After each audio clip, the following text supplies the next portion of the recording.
نحمده ونصلي على رسوله الكريم اما بعد فاعوذ بالله من الشيطان الرجيم بسم الله الرحمن الرحيم رب اشرح لي صدري ويسر لي امري واحلل عقدة من لساني يفقهوا قولي.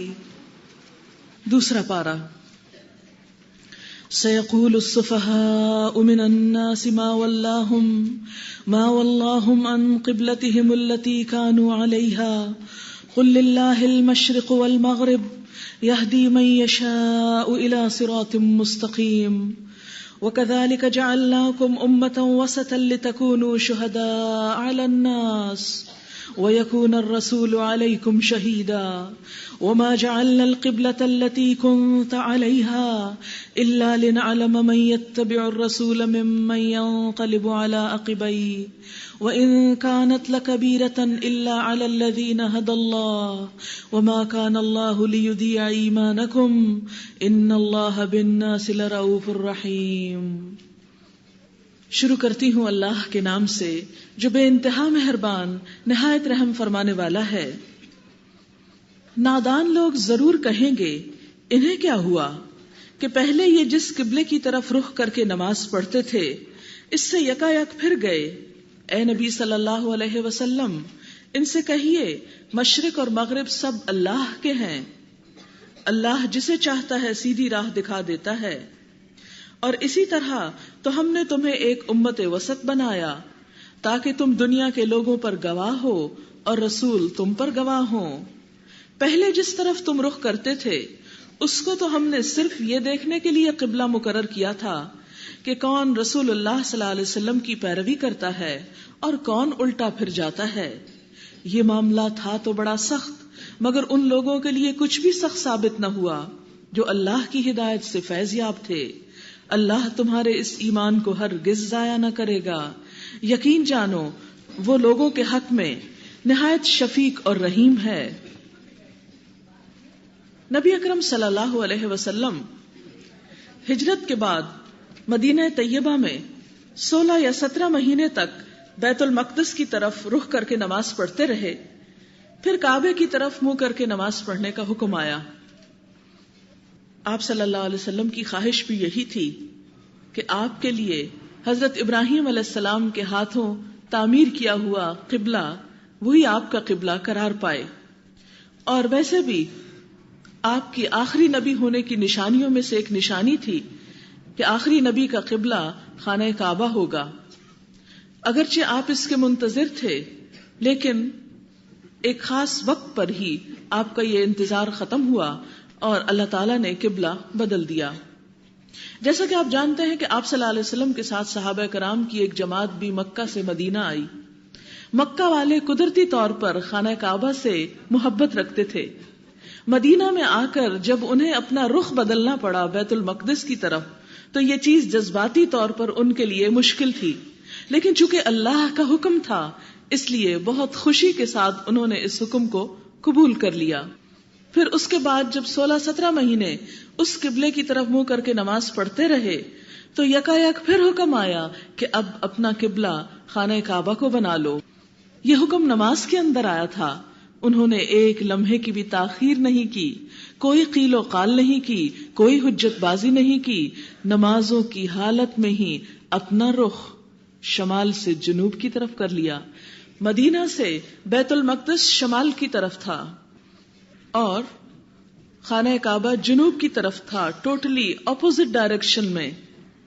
اور آپ سوچ سکتے ہیں کہ نماز کی حالت میں کمپلیٹلی ڈائریکشن چینج کرنا مکمل طور پر اپنے آپ کو اللہ کے حوالے کرنے کی ایک عملی مثال تھی کہ یا رب تو جس وقت جس طرف جانے کو ہمیں کہے، جس چیز کا مطالبہ کرے، تیرے دین کی خاطر جو بھی رخ اختیار کرنا پڑے ہم اس کے لیے تیار ہیں.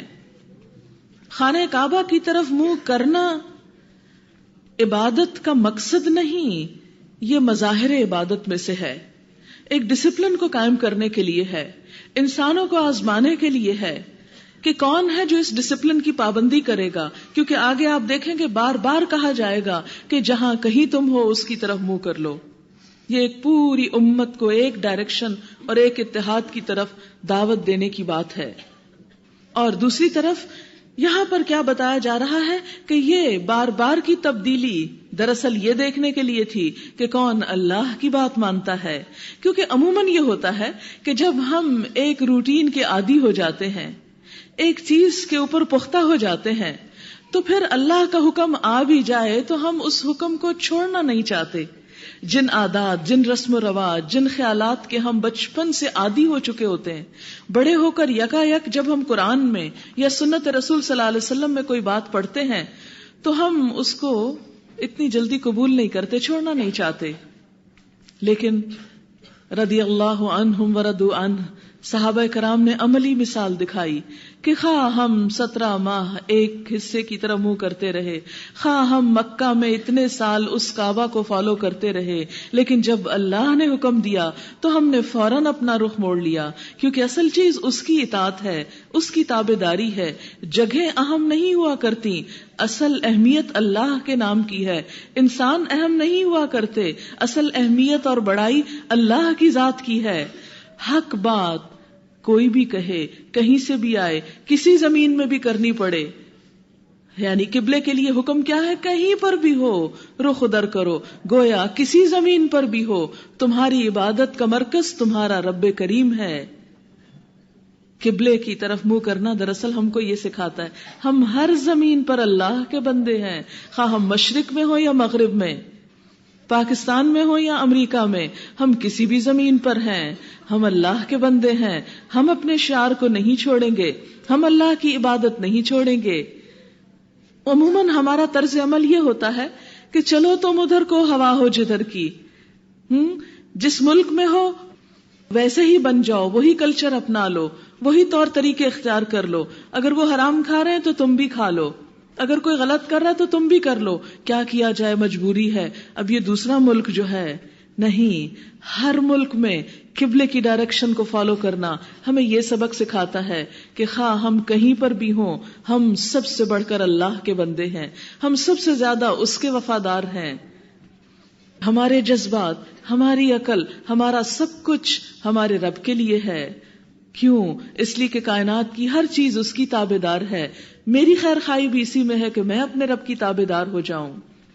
تو یہاں فرمایا جا رہا ہے نادان لوگ، یعنی ان لوگوں کو احمق بے وقوف کہا جا رہا ہے جو اللہ کے حکم کو سن لینے کے بعد بھی اپنی مرضی کرنا چاہتے تھے کہ نہیں، ہم کبھی اس طرف اور کبھی اس طرف کیوں منہ کریں، ایک ہی چیز کیوں نہیں کہہ دی جاتی، یہ تبدیلی کیوں ہو رہی ہے. نادان لوگ ضرور کہیں گے انہیں کیا ہوا، پہلے یہ جس قبلے کی طرف رخ کر کے نماز پڑھتے تھے اس سے یکا یک پھر گئے. اے نبی صلی اللہ علیہ وسلم ان سے کہو مشرق اور مغرب سب اللہ کے ہیں، ہر جگہ خدا کی ہے، اللہ جسے چاہتا ہے سیدھی راہ دکھا دیتا ہے. کیونکہ بہت سے لوگ ایسی تبدیلیوں سے بدک جاتے ہیں، دین ہی چھوڑ جاتے ہیں، لیکن جسے اللہ ہدایت دینا چاہتا ہے وہ ہر آزمائش میں پورا اترتا ہے. اور اسی طرح تو ہم نے تمہیں ایک امت وسط بنایا، یعنی بیت المقدس کی بجائے خانہ کعبہ کو قبلہ کیوں بنایا؟ کہ یہ امت وسط، امت محمد صلی اللہ علیہ وسلم کا مرکز ہے. جیسا کہ پیچھے کل آپ پہلے سپارے میں پڑھ چکے ہیں کہ بنی اسرائیل کو اللہ نے دنیا کا امام بنایا تھا، انہیں اپنے دین کے میسج کو عام کرنے کے لیے چنا تھا، لیکن انہوں نے پے در پے اللہ کی نافرمانی کی، تو ان سے یہ امامت لے لی گئی اور اسے امت مسلمہ کے حوالے کیا گیا کہ آج کے بعد رہتی دنیا تک امت مسلمہ تمام انسانوں کے سامنے حق کا پیغام رکھے گی. اس لیے اس کا قبلہ بھی اس قبلے سے مختلف ہوگا، حالانکہ وہ بھی ایک عمارت ہے اور یہ بھی ایک عمارت ہے. عمارت تو مقصود نہیں، اصل تو اللہ کا حکم ہے. وہ کہے تو ادھر منہ کر لو تو انسان فوراً کر لے، اور وہ کہے دوسری عمارت تو دوسری عمارت کو اختیار کر لے.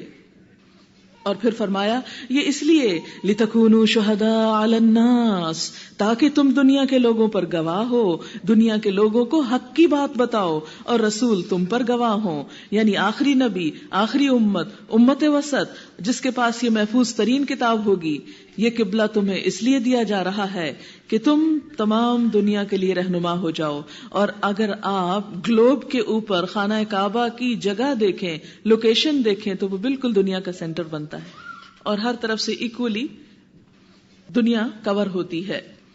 تو فرمایا کہ یہ دنیا میں امت مسلمہ کی مرکزیت اور اہمیت کو جتانے کے لیے اس قبلے کو اللہ کا گھر قرار دیا گیا. پہلے جس طرف تم رخ کرتے تھے اس کو تو ہم نے صرف یہ دیکھنے کے لیے قبلہ مقرر کیا تھا، یعنی بیت المقدس کو، کہ کون رسول کی پیروی کرتا ہے، کہ مکہ سے آنے کے بعد ہجرت تو کر لی لیکن نبی صلی اللہ علیہ وسلم کی بات کون مانتا ہے اور کون الٹا پھرا جاتا ہے. یہ معاملہ تھا تو بڑا سخت، مگر ان لوگوں کے لیے کچھ بھی سخت ثابت نہ ہوا جو اللہ کی ہدایت سے فیض یاب تھے. اللہ تمہارے اس ایمان کو ہرگز ضائع نہ کرے گا، کیونکہ بعض لوگ کہتے تھے ان نمازوں کا کیا ہوا جو اس قبلے کی طرف منہ کر کے پڑھی گئیں، وہ تو ضائع ہو گئیں. اللہ تعالیٰ نے فرمایا نہیں، ضائع نہیں ہوئی. یہاں ایمان سے مراد نماز ہے، گویا ایمان اور نماز کا چولی دامن کا ساتھ ہے. یقین جانو کہ وہ لوگوں کے حق میں نہایت شفیق اور رحیم ہے. اے نبی صلی اللہ علیہ وسلم، یہ آپ کے منہ کا بار بار آسمان کی طرف اٹھنا ہم دیکھ رہے ہیں. لو، ہم اسی قبلے کی طرف تمہیں پھیرے دیتے ہیں جسے تم پسند کرتے ہو. مسجد حرام کی طرف رخ پھیر لو، اب جہاں کہیں تم ہو اسی کی طرف منہ کر کے نماز پڑھا کرو. یہ لوگ جنہیں کتاب دی گئی تھی خوب جانتے ہیں کہ قبلے کو بدلنے کا یہ حکم ان کے رب ہی کی طرف سے ہے اور برحق ہے، مگر اس کے باوجود یہ جو کچھ کر رہے ہیں اللہ اس سے غافل نہیں. یعنی بہت سے لوگوں کو قبلے کی تبدیلی کی حکمت اور وجہ سمجھ آ گئی تھی، اس کے باوجود انہوں نے بات نہ مانی. تو اللہ تعالیٰ فرماتے ہیں کہ اللہ کو سب پتا ہے کہ کون کیا کر رہا ہے. تم اہل کتاب کے پاس خواہ کوئی نشانی لے آؤ، ممکن نہیں کہ یہ تمہارے قبلے کی پیروی کرنے لگیں، اور نہ تمہارے لیے یہ ممکن ہے کہ ان کے قبلے کی پیروی کرو، اور ان میں سے کوئی گروہ بھی دوسرے کے قبلے کی پیروی کے لیے تیار نہیں ہے. اور اگر تم نے اس علم کے بعد جو تمہارے پاس آ چکا ہے ان کی خواہشات کی پیروی کی تو یقیناً تمہارا شمار ظالموں میں ہوگا. نبی صلی اللہ علیہ وسلم کو کہا جا رہا ہے کہ نہیں، یہ ایک اصول کی بات ہے، اب آپ کو خانہ کعبہ ہی کی طرف منہ کرنا ہے. ان لوگوں کو خوش کرنے کے لیے ان کے قبلے کو اپنا قبلہ نہیں بنانا، تاکہ امت دوسری امتوں سے بالکل الگ ممتاز ہو جائے. الذین آتیناہم الکتاب یعرفونہ کما یعرفون ابناءہم، جن لوگوں کو ہم نے کتاب دی ہے وہ اس مقام کو جسے قبلہ بنایا گیا ایسے پہچانتے ہیں جیسے اپنی اولاد کو پہچانتے ہیں. مگر ان میں سے ایک گروہ جانتے بوجھتے حق کو چھپا رہا ہے. یہ قطعی ایک امر حق ہے، تمہارے رب کی طرف سے ہے، لہٰذا اس کے بارے میں تم ہرگز کسی شک میں نہ پڑو. ہر ایک کے لیے ایک ایک رخ ہے جس کی طرف وہ مڑتا ہے، بس تم بھلائیوں کی طرف سبقت کرو. یعنی قبلے کو مقرر کرنے کے بعد پھر کیا سکھایا جا رہا ہے کہ نیکی میں جلدی کرو، نیکی کے کام کے لیے بھاگ دوڑ کرو. تمہاری اصل نظر کس پہ رہنی چاہیے؟ اللہ کو راضی کرنے پر. اس لیے خیر اور بھلائی کا جو کام تمہارے حصے میں آئے اسے کر گزرو اور اس میں تاخیر نہ کرو. یہ فاستبقوا الخیرات ایک بڑا اہم جملہ ہے کہ نیکی میں جلدی کرو، کیونکہ انسان کو نہیں پتا کہ آج صحت مند ہے تو کل بیمار ہو جائے، آج فراغت ہے تو کل مشغولیت ہو جائے، آج یہ موقع ہے اور کل موقع نہ رہے، آج زندگی ہے اور کل موت آ جائے. اس لیے نیکی میں کبھی بھی تاخیر نہیں کرنی چاہیے. تو صحابہ کرام کو کیا حکم دیا جا رہا ہے کہ اس بحث میں پڑھنے اور لوگوں کی باتوں کا جواب دینے اور کٹ حجتیوں کا مقابلہ کرنے اور اس میں وقت ضائع کرنے کی بجائے کیا کرو؟ اپنے رخ کو اللہ کے گھر کی طرف پھیر کر زیادہ سے زیادہ نیک کاموں کی طرف اپنے وقت کو لگاؤ. عموماً کیا ہوتا ہے کہ جب irrelevant ایشوز کہیں پر وہ زیادہ اٹھنے لگتے ہیں تو لوگ مفید اور کارآمد باتوں سے دور ہو جاتے ہیں. آپ دیکھیں کسی گھر میں جھگڑا اٹھ جائے، کسی ادارے میں اٹھ جائے، کہیں پر بھی اختلاف ہو تو عموماً کیا ہوتا ہے؟ بس صفائیاں پیش ہوتی رہتی ہیں. ایک کوئی اعتراض کرتا ہے، دوسرا صفائی پیش کرتا ہے، ایک کوئی دلیل دیتا ہے، دوسرا تعویل کرتا ہے، ایک الزام تراشی کر رہا ہے، دوسرا اس کے رو رہا ہے، کوئی کچھ کر رہا ہے، کوئی کچھ کر رہا ہے. اس کے نتیجے میں کیا ہوتا ہے؟ جو اصل کرنے کا کام ہے وہ پیچھے چلا جاتا ہے. یہ شیطان کا وار ہوتا ہے کہ انسان کو زیادہ اہم کام سے چھڑا کے کم اہم کام کی طرف لائے. وہی مثال جو ابھی میں نے دی کہ کھانا پکانے کے وقت میں وہ ڈسٹنگ کروائے. کیوں؟ تاکہ انسان کو کہے دیکھو مصروف تو ہو نا، تم اتنا کچھ کر رہی ہو، مصروفیت بہت مصروفیت ہے، لیکن اس وقت کی یہ مصروفیت نہیں. تو بہت سے لوگ جن کے پاس علم ہوتا ہے، عقل ہوتی ہے، لیکن اس کے باوجود یہ شعور نہیں ہوتا کہ اس وقت پرائرٹی کس چیز کی ہے.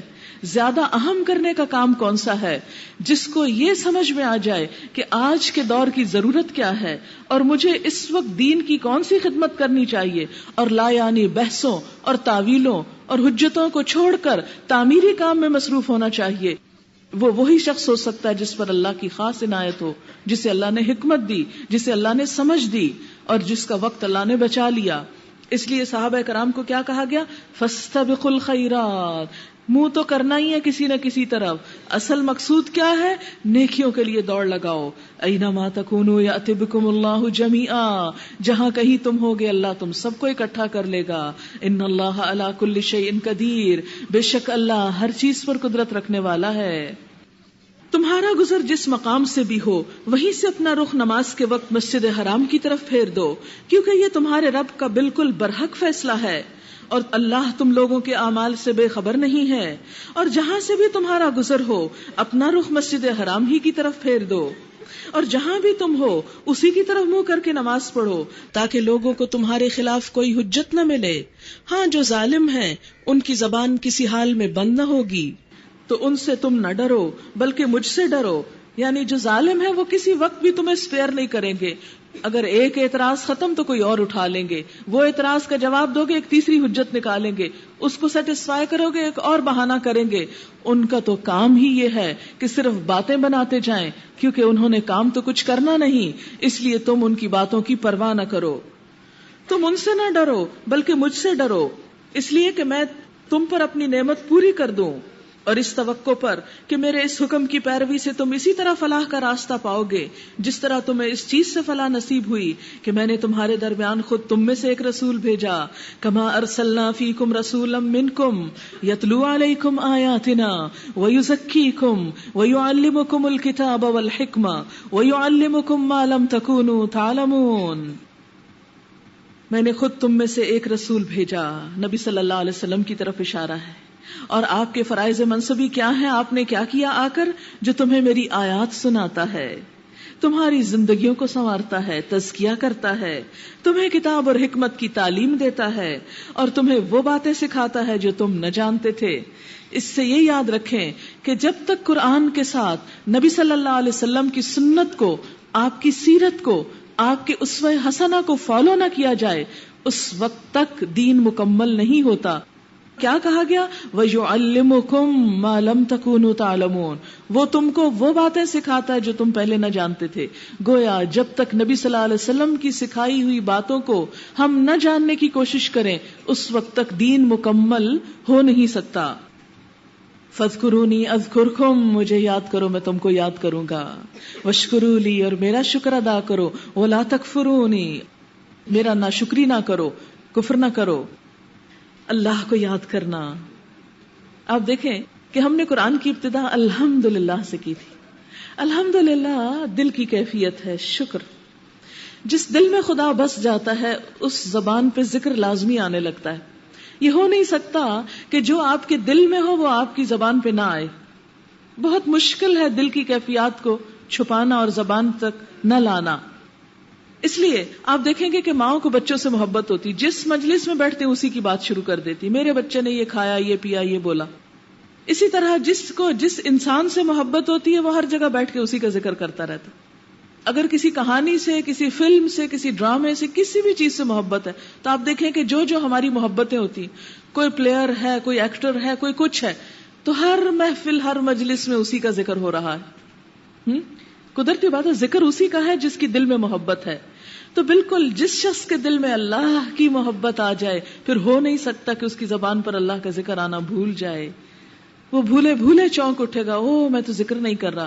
وہ ہر جگہ پر، کہیں پر آپ دل میں کرتے ہیں، کہیں آپ زبان سے کرتے ہیں، کہیں آپ بول کے کرتے ہیں، کہیں آپ تنہائی میں کرتے ہیں، کہیں آپ مجلس میں کرتے ہیں. تو اللہ تعالیٰ کا کیا وعدہ ہے کہ اگر بندہ مجھے تنہائی میں یاد کرتا ہے تو میں بھی تنہائی میں یاد کرتا ہوں، اور اگر وہ مجھے کسی مجلس میں یاد کرتا ہے، جیسے اس وقت ہم سب ایک مجلس میں اللہ کا ذکر کر رہے ہیں، تو اللہ تعالیٰ فرماتے ہیں میں اس سے زیادہ اچھی مجلس میں اس بندے کا ذکر کرتا ہوں، یعنی اس کا نام وہاں بھی بلند کرتا ہوں. دنیا کی شہرت تو کیا، آخرت کی شہرت دیتا ہوں. یعنی دین کا کام کسی شہرت کے لیے نہیں کرنا چاہیے، اس کا یہ مطلب نہیں. مراد اس سے یہ ہے کہ انسان کی فطری کمزوریوں میں سے ہے شہرت اور یہ تمام چیزیں، لیکن ساتھ ہی اس کو کنٹرول کروایا گیا، ریاکاری سے بچایا گیا. اور جب انسان ریاکاری سے بچتا ہے، دنیا میں شہرت پسند نہیں کرتا، شہرت روک کے رکھتا ہے، اللہ تعالیٰ آسمانوں پہ اس کی شہرت کر دیتا ہے. اس سے زیادہ اچھی مخلوق میں اس کا نام بلند ہو جاتا ہے. تو اس لیے فَاذْكُرُونِي أَذْكُرْكُمْ، مجھے یاد کرو، گھاٹے کا سودا نہیں، میں تمہیں یاد رکھوں گا. اور جس بندے کو اللہ کی نگاہ میں مقام مل جائے، پھر اس کی مشکل کیا مشکل ہو سکتی ہے. پھر ہر جگہ اس کو رحمت ہی رحمت ہے کہ وہ کیئر کر رہا ہے، وہ لک آفٹر کر رہا ہے، وہ مجھے یاد کر رہا ہے. اسی لیے جب تک اللہ کے ذکر میں انسان کی زبان تر رہتی ہے، اللہ تعالیٰ انسان کی مدد میں رہتے ہیں اور انسان کا ساتھ دیتے ہیں. اس لیے کبھی بھی ذکر میں کوتاہی نہ ہو. پھر فرمایا یا ایھا الذین آمنو، اے لوگو جو ایمان لائے ہو، استعینوا بالصبر والصلاۃ، مدد مانگو صبر اور نماز کے ساتھ. کہ ذکر کی ایک اہم شکل نماز ہے. وَلَذِكْرُ اللَّهِ اکبر، اللہ کے ذکر کی سب سے بڑی صورت ہے.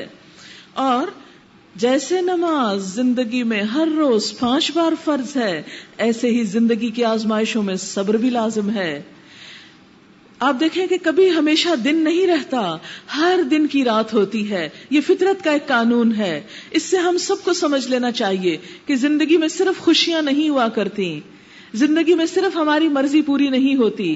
زندگی میں دن کے ساتھ رات بھی ہے، نعمتوں کے ساتھ مشقتیں بھی ہیں، خوشیوں کے ساتھ پریشانیاں بھی ہیں. یہ الگ بات ہے کہ کسی کی زندگی میں ایک چیز زیادہ ہے تو کسی کی دوسری چیز زیادہ ہے. حالانکہ ہے دونوں ہی آزمائش، دونوں ہی آزمائش. لیکن جب انسان ایک چیز کو، یعنی جب اس کی زندگی میں دن آتا ہے تو قدرتی بات ہے کہ ایک خوشی کی کیفیت ہوتی ہے، لیکن جب رات آتی ہے تو پریشانی ہوتی ہے. ہر روز آپ یہ دیکھ سکتے ہیں کہ رات کے وقت آپ کو خاص قسم کا ڈپریشن ہونے لگتا ہے، کیونکہ وہ رات کا آغاز ہو رہا ہوتا ہے. پھر آہستہ آہستہ بڑھتے بڑھتے عین جب طلوع فجر ہوتا ہے تو انسان کا دل کھلنے لگتا ہے. اس وقت عبادت کا لطف بھی کچھ اور ہوتا ہے، اسی لیے تہجد کی نماز کہی گئی اس وقت. بہرحال یاد رکھیں کہ زندگی صرف خوشیوں کا نام نہیں، زندگی صرف دن کا نام نہیں، زندگی میں رات بھی ہے. جو لوگ رات کے اندر ایڈجسٹمنٹ کر سکتے ہیں اور رات کو بھی رات سمجھ کر اس سے فائدہ اٹھاتے ہیں تو وہ لوگ کامیاب لوگ ہیں. جب بھی زندگی میں تکلیف آئے اسے اللہ کا فیصلہ سمجھ کے قبول کر لیں کہ اللہ نے میرے حق میں یہ چاہا. آپ کو معلوم ہے کہ اگر بندے کو ایک کانٹا بھی چبھے، صرف ایک کانٹا، تو اس کے بدلے میں بھی اللہ تعالیٰ اس کے گناہ معاف کرتے ہیں اور اس کے اجر میں اضافہ کرتے ہیں. ایک کانٹا. تو کہاں یہ کہ بڑی بڑی مصیبتیں کسی کی زندگی میں ہوں تو کیسے ہو سکتا ہے کہ اللہ تعالیٰ ان کو کمپنسیٹ نہ کریں؟ ضرور کمپنسیشن ہوگی، لیکن صبر ضروری ہے. صبر کسی صرف زندگی کے ایک حصے میں نہیں، ساری زندگی. آپ دیکھیں کہ قرآن پاک میں بار بار صبر کا ذکر نماز کے ساتھ کیا گیا. کل بھی پڑھا تھا نا آپ نے، صبر اور نماز ساتھ. گویا نماز بھی زندگی کے آخری دن تک، صبر بھی زندگی کے آخری دن تک. جو شخص صبر کرنے میں کامیاب ہو گیا وہ اجر کمانے میں کامیاب ہو گیا، وہ اللہ کا محبوب بندہ بن گیا. آگے انشاءاللہ حضرت ایوب علیہ السلام کے صبر کا قصہ آپ پڑھیں گے تو آپ حیران ہوں گے کہ یہ بھی ایک انسان ہی تھے. اور پھر فرمایا ان اللہ مع الصابرین، جو صبر کرتے ہیں اللہ ان کے ساتھ ہوتا ہے. اور صبر خاص طور پر جان کے جانے کے وقت اور پھر اللہ کے راستے میں جان جانا.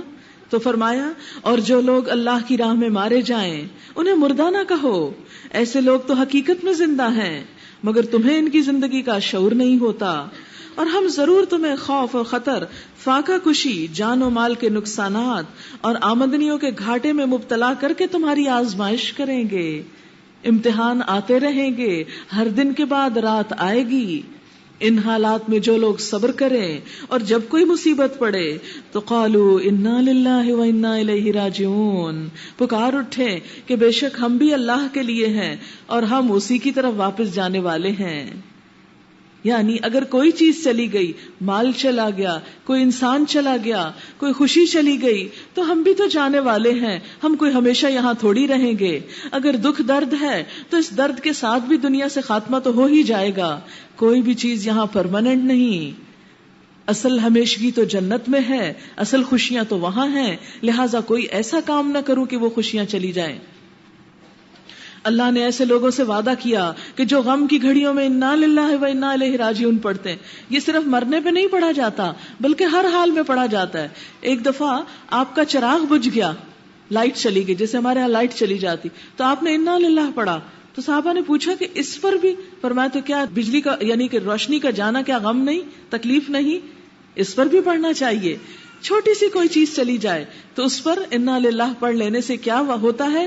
اللہ تعالیٰ کا وعدہ سنیے, جو یہ کام کریں گے اس گھڑی میں, اس تکلیف میں اللہ کو پکاریں گے, یاد کریں گے, اولئک علیہم صلوات من ربہم ورحمۃ واولئک ھم المہتدون. ان لوگوں کو اپنے رب کی نوازشیں, رحمتیں, عنایتیں, اور ان لوگوں کو اللہ نے ہدایت دینی ہے, ان کے لیے ہدایت ہے, یہ ہدایت یافتہ ہے. تو گویا دکھ اور غم کے وقت صحیح ڈائریکشن اختیار کرنا, اللہ کو یاد کرنا, دو بڑی چیزوں کو عطا کرنے کا سبب بنتا ہے. نمبر 1 اللہ کی رحمتیں اور نوازشیں, اور نمبر 2 ہدایت. اور اس میں سب سے بڑی آزمائش تو اس عورت پر آئی تھی جو اپنے معصوم بچے کے ساتھ مکہ کی بیابان وادی میں آ کر رہ بس گئی تھی. حضرت ہاجرہ حضرت ابراہیم علیہ السلام کی اہلیہ. حضرت ابراہیم علیہ السلام نے تو اللہ کی راہ میں بے پرواہ قربانیاں کی, لیکن عموماً سمجھا جاتا ہے کہ عورت کیا قربانی کرے گی. نہیں, عورت نے بھی بڑی بڑی قربانیاں کی. اس میں حضرت آسیہ کی مثال ہے, حضرت ہاجرہ کی مثال ہے. حضرت ہاجرہ اپنے معصوم بچے کے ساتھ, شیرخوار بچے کے ساتھ اس بے آب و گیا وادی میں آ بسی تھی جہاں نہ پانی تھا نہ کھانا تھا, اور شوہر بھی چھوڑ کر چلا گیا. اس میں وہ کیا کر رہی تھی؟ پانی کی تلاش میں صفا مروہ کے درمیان دوڑ رہی تھی. اللہ کو وہ ادا اتنی پسند آئی کہ آج بڑے بڑے مرد جب وہاں دوڑ رہے ہوتے ہیں تو ہمیشہ میں ان کو دیکھ کے میری آنکھوں میں آنسو آ جاتے ہیں. کہتے اللہ تو نے ایک عورت کی قربانی کی اتنی بڑی قدر کی کہ آج ہر مرد کو عمرے کے دوران اس مقام پر وہ سبز نشانوں کے درمیان دوڑ لگانی پڑتی ہے اس عورت کی پیروی میں. ہمارے ہاں عورت کو بالکل گرا کے رکھ دیا گیا کہ نہیں بس بڑے سے بڑا بھی عورت کام کرے تو چونکہ عورت ہے اس لیے وہ کام کوئی اہمیت نہیں رکھتا. یہ ایک انتہائی نیگیٹو ذہنیت ہے, اس کو بدلنا ہوگا. حضرت ہاجرہ کی زندگی جو ہے وہ ہمارے لیے ایک نمونہ ہے کہ انہوں نے اگر دین کے لیے قربانی کی تو اللہ نے کس طرح ان کو بلند مقام عطا کیا اور اس کو اللہ کی نشانیوں میں سے قرار دیا. ان الصفا والمروہ من شعائر اللہ, بے شک صفا اور مروہ اللہ کی نشانیوں میں سے. اس عورت کے بھاگنے کی جگہ کو اللہ نے اپنی نشانی کہا. لہٰذا جو شخص بیت اللہ کا حج یا عمرہ کرے اس کے لیے کوئی گناہ کی بات نہیں کہ وہ ان دونوں پہاڑیوں کے درمیان سعی کرے. اور جو برضا اور رغبت کوئی بھلائی کا کام کرے گا اللہ کو اس کا علم ہے اور وہ اس کی قدر کرنے والا ہے, قدر کرنے والا. یعنی اب ہم کہیں کہ ہمارے پاس تو حضرت ہاجرہ جیسا کوئی کام نہیں تو پھر ہم کیا کریں, چلو کچھ بھی نہیں کرتے. نہیں, فرمایا کوئی چھوٹی سی نیکی بھی کرو گے اللہ قدردان ہے. چھوٹی سی قربانی بھی, یہ جو آپ یہاں آ کے وقت لگاتے ہیں, جو مال لگاتے ہیں, یہ بھی اللہ کی راہ میں قربانی ہے. اگر نیت صرف اس کے لیے ہو کہ اس سے جزا چاہنی ہے تو اللہ اس کی بھی قدردانی انشاءاللہ کرے گا. جو لوگ ہماری نازل کی ہوئی روشن تعلیمات اور ہدایات کو چھپاتے ہیں حالانکہ ہم انہیں سب انسانوں کی رہنمائی کے لیے اپنی کتاب میں بیان کر چکے ہیں, یقین جانو اللہ بھی ان پہ لعنت کرتا ہے, تمام لعنت کرنے والے بھی ان پہ لعنت بھیجتے ہیں. یعنی یہ ان علماء کے بارے میں ہے جو علم حق جانتے ہوں پھر بیان نہ کرتے ہوں, جو سچائی جانتے ہوں اور پھر آگے نہ بتاتے ہوں. کس ڈر سے کہ لوگ ہمارے خلاف ہو جائیں گے, ہم لوگوں میں پاپولر نہیں رہیں گے, ہم لوگوں کی نظروں میں گر جائیں گے. کل بھی میں نے جو بات کی تھی نا بہت اعتماد کے ساتھ کہ یہ جمعرات ہو یا 40 ہو ہمارے دین کا حصہ نہیں, لیکن اگر آپ کسی سے جا کے پوچھیں تو وہ یعنی اتنا کھلے طریقے سے نہیں آپ کو بتائے گا. کیوں؟ اس لیے کہ ان کو پتا ہے کہ سارے لوگ تو اکثریت ہماری 90% یا ابو دیٹ میجورٹی یہی کام کر رہی ہے. اگر ہم منع کریں گے لوگ ہمارے دشمن ہو جائیں گے, اس لیے بہتر کرتے رہیں. ہمارا کیا جاتا ہے نہیں, اگر لوگ غلط کر رہے ہیں تو آپ کی ذمہ داری ہے کہ آپ ان کی صحیح رہنمائی کریں اور ان کو غلط اور ایسی چیزوں سے جو غیر ضروری ہیں اور دین میں خود ساختہ ایڈیشن ہے, بلا وجہ کا اضافہ ہے, لوگوں کے اوپر بوجھ ہیں. آپ دیکھیں کہ مرنے والا تو مر جاتا ہے, لوگوں کی جو جیب کٹتی ہے ساتھ اور جو مال ان کا خرچ ہوتا ہے ایک ایسے کام میں جس کا کوئی ثواب نہیں, جس کی کوئی اصل نہیں. لیکن کیوں نہیں ہمارے علماء اس بات کو بیان کرتے, کیوں نہیں کھول کے لوگوں کو کہتے کہ چھوڑو یہ چیزیں اور کرو وہ کرنے کے کام جو کرنے چاہیے. تو اس کی وجہ یہ ہے کہ پھر کئی مفادات پہ زد پڑتی ہے. اللہ تعالیٰ ایسے ہی لوگوں کے بارے میں بہت سخت الفاظ میں فرماتے ہیں کہ جس نے واضح حق کو چھپایا اور جو قرآن میں جو حکم آ چکا ہے اس کو لوگوں تک نہ پہنچایا, اس پر اللہ کی بھی لعنت ہے, اور تمام لعنت کرنے والے بھی ان پہ لعنت کرتے ہیں. اور لعنت کیا ہوتا ہے؟ اللہ کی رحمت سے دوری. البتہ جو اس روش سے باز آ جائیں اور اپنے طرز عمل کی اصلاح کر لیں اور جو کچھ چھپاتے تھے اسے بیان کرنے لگیں, لوگوں کو بتانے لگیں, ان کو میں معاف کر دوں گا. یعنی معافی کی صورت کیا ہے کہ جو حق اللہ اور اس کے رسول صلی اللہ علیہ وسلم نے بتایا اسے لوگوں تک پہنچا دیا جائے, خواہ کوئی خوش ہو, خواہ ناراض ہو, خواہ آپ سے محبت کرے یا آپ سے نفرت کرے, کچھ بھی جواب میں دے, اس سے فرق نہیں پڑتا. لیکن علماء امت کا فرض کیا ہے؟ حق بات کو عوام تک ضرور پہنچائیں. فرمایا جو ایسا کرے گا میں اس کو معاف کر دوں گا اور میں بڑا درگزر کرنے والا اور رحم کرنے والا ہوں. جن لوگوں نے کفر کا رویہ اختیار کیا اور کفر ہی کی حالت میں جان دی, ان پر اللہ اور فرشتوں اور تمام انسانوں کی لعنت ہے. کفر کی حالت میں مرنا ایک بہت بڑی رسوائی ہے. اس لعنت کی حالت میں وہ ہمیشہ رہیں گے, نہ ان کی سزا میں کمی ہوگی اور نہ پھر کوئی دوسری مہلت دی جائے گی.